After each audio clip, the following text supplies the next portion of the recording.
for Gimme Yarn 418, and I am here with Thank God It's Finished. Yes, it is a Sunday, but it is what it is. As you all know, life has been crazy. So this video is going to be in two parts because I have so many things to show you. So this first video is going to be all about the things that I have finished, and I have a mountain of things to show you. So let's get right into it. The first thing I did was with some scraps. It's a free pattern on Ravelry. It's a cheerleader bunny, and I did 3 bunnies, 1 of the Patriots and 2 of the Seahawks, and I'm going to insert a picture of those here because I don't have those any longer.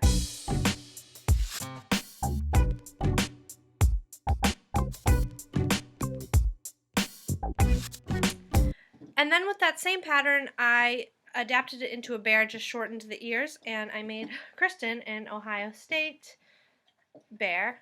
The blush on the cheeks, I kind of wish I didn't do it because the bear is so dark, but here it is. It's cute. She likes it.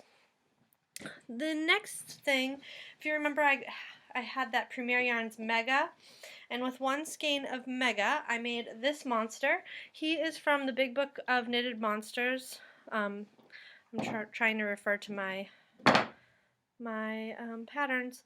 This is the basic unibody monster, and he took an entire skein, and I barely made it, but I would have been fine if I wasn't so particular about trying to make the arms the same and the legs the same. So here he is, really cute. I like him, big. So, and that's from 50 Yards of Fun. I think I said that, but I'm not exactly sure. Again, out of the Mega yarn, I made this hat, and this is a free pattern on Ravelry as well. It is called the Supersized Hat, and this took 1 skein, including the pom-pom. Really cute, really fast. I honestly can't remember the pattern, but you can see where the rows join because I think it's knit a row, purl a row, something along those lines. That's that. Next, I finally finished my It's a Puzzle socks. I ripped out the second one and I reknit it, and here we go. So excited because they've been sitting on my table for 2 weeks and I haven't been able to wear them, and I'm so excited to wear them because they're bright, fun colors, and we are covered in snow. So that's those. The yarn is Spinning Fates. The colorway is It's a Puzzle, and the pattern is the Vanilla Latte Socks, which is a free pattern on Ravelry. Next, I finished an amigurumi doll, again out of scraps. I'm looking at the name. I think it's just called Girl in a Dress, Jacket, and Boots. It's by Christy Tullis. And here she is. I named her Mary Ann. Someone out there helped me name her. And she was a lot of work. She took a whole day to do, but she's so cute. I love her. I was trying to see if I stuffed her with pony beads, and I did. The hardest part of this doll was honestly the hair, trying to get it to look like the pattern.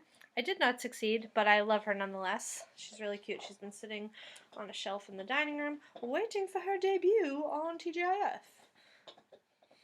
Very cute. Very fun. Little bit, I wouldn't say that it's a good pattern for a beginner amigurumi person. I would say at least intermediate. Next, I made the dog some sweaters. I used the Dappy dog sweater, I think. Let's see.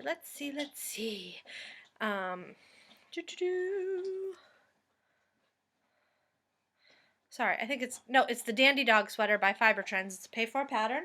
The first one I did was for Mia. This is out of Vanna's Choice. And it's covered in dog hair because she's been wearing it a lot. And it has hearts. I don't know if you can see it. Wah, wah. There's some good pictures over on my Ravelry. There you go. You can see the hearts a little bit. There's good photos over on my Ravelry project page if you want to see. Really simple, easy pattern. I did do some adjusting, and I knit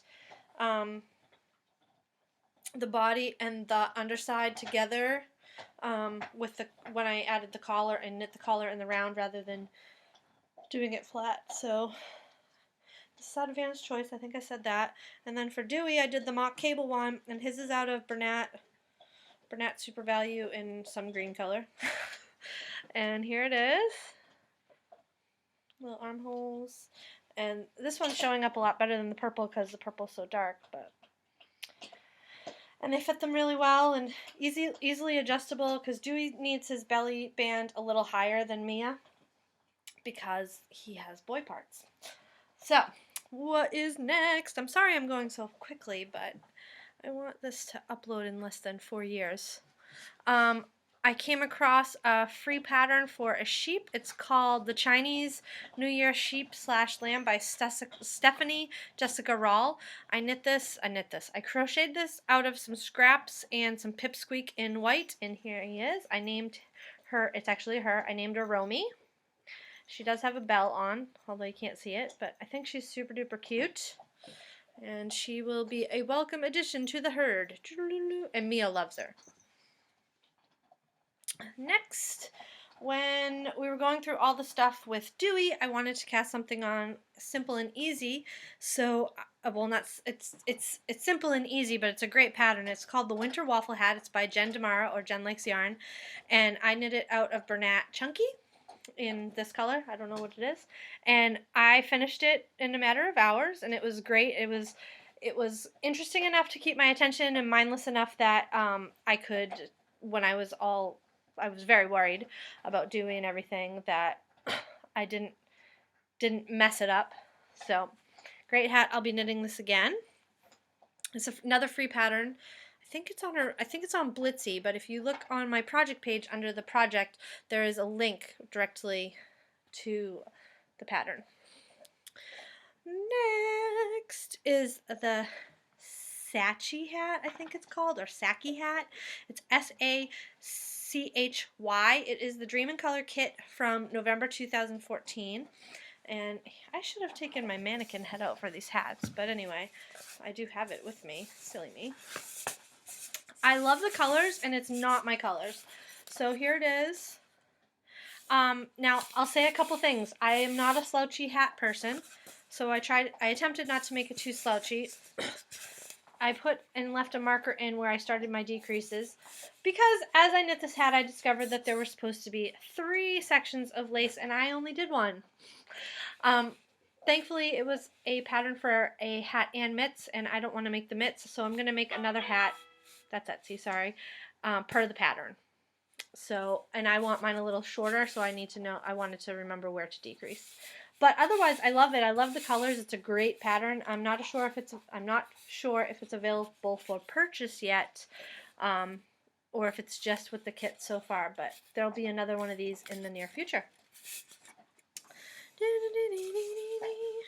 Up next was my super secret project that none of you knew what I was doing except for Margaret and maybe some people that were in a hangout with me. And this is the Flax Sweater by Tin Can Knits. And I knit this for Kristen for Valentine's Day. And I knit it out of Wool-Ease. And I can't remember the color. But I'm going to talk more about this in my next video about Wool-Ease and Lion Brand. So here, oh, it's getting dark all of a sudden. I finished it actually at 9 o'clock the day before Valentine's Day, which was way earlier than I thought because with everything going on with Dewey and everything, I just didn't, I put it down and I couldn't for the life of me work on it. So here it is. And it fits her like a glove. And she was really surprised and she loves it. So double thumbs up for that one. And next is another pattern by Jen Likes Yarn. I don't believe this one has been released yet. I kind of nudged her and said, do you want somebody to test it? And she sent it to me.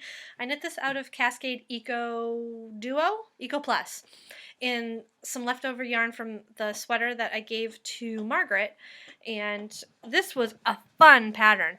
Does require quite a bit of concentration because, well, not quite a bit, but a little bit of concentration every 4 rows.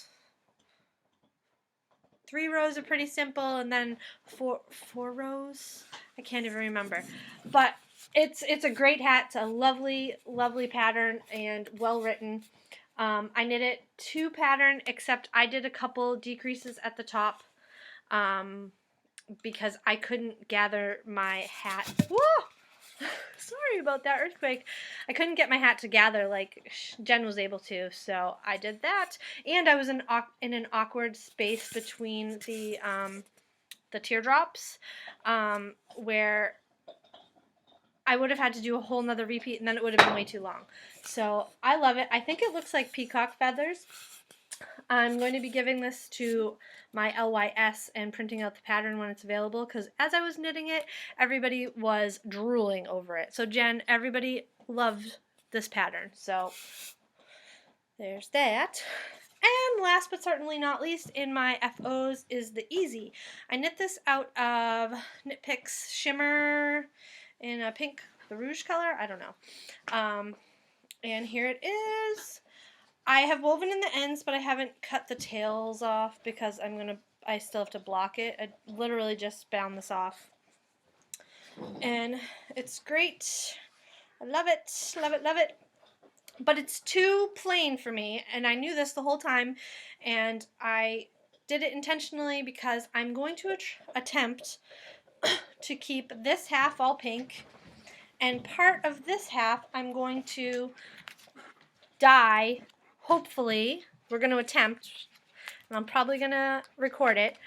I'm going to attempt to gradually dye half of it, like the darkest black, going up. I don't know if I'm making any sense. Kind of an ombre from black to pink for one half, just to give it a little bit more interest. And if it works, that'll be awesome. And if it doesn't, not really a big deal. I thought the whole process of attempting it sounded like a great idea. So that is all I have. Max just stole the dog sweater, so I need to go. So stay tuned for part 2. I'll talk to you later. Bye.